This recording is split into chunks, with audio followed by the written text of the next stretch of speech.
In the meantime, take a look at Tesla.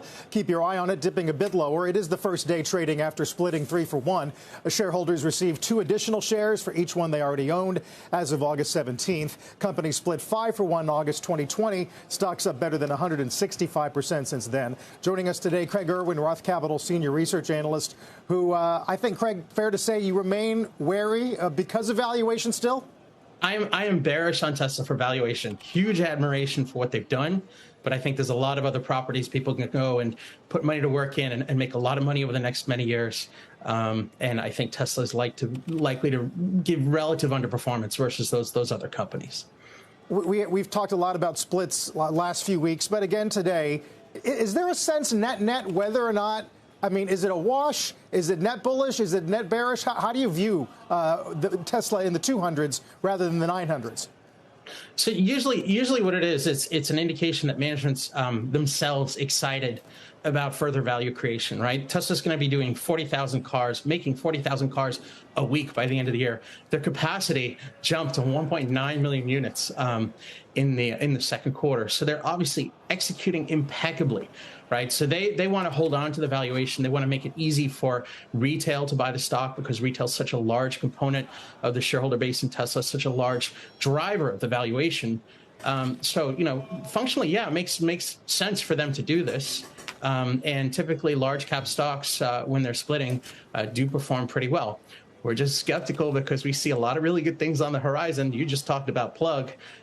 There's many other companies in the EV space that are doing really exciting things. And Tesla's done the heavy lifting, the hard work, making it much easier for them. And frankly, they're able to poach employees from Tesla and execute business plans with less risk and you know, more capacity available in the market.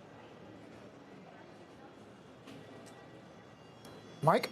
Yeah, I mean, you know, I totally agree that part of what keeps Tesla where it is, at close to $1 trillion valuation again, is this constant encouragement of the public excitement and the idea that they are building and creating the future as they only can do it. And, you know, if you look at that valuation premium as the ability, if they need to raise capital down the road to attract people, that's half the product in addition to batteries and steel.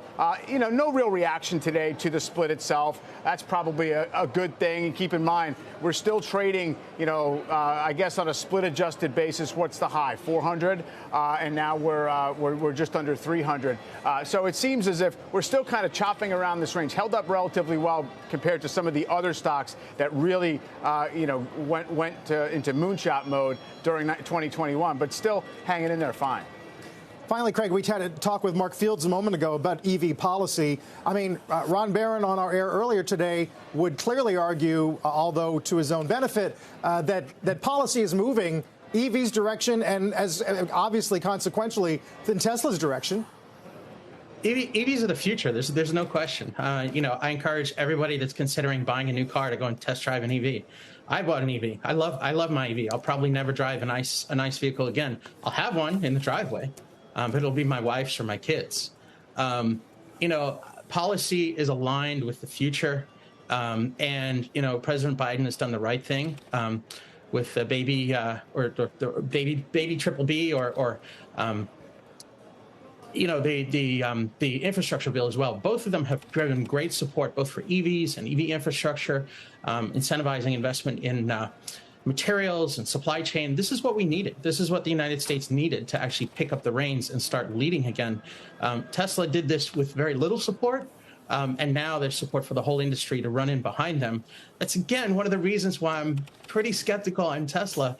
You know, I think you've got some great automotive behemoths that are going to do really well over the next several years. The Mach-E is an awesome car, right? Ted Keynes at Ford is doing great things. If you hear his vision for the spinoff, it's exciting.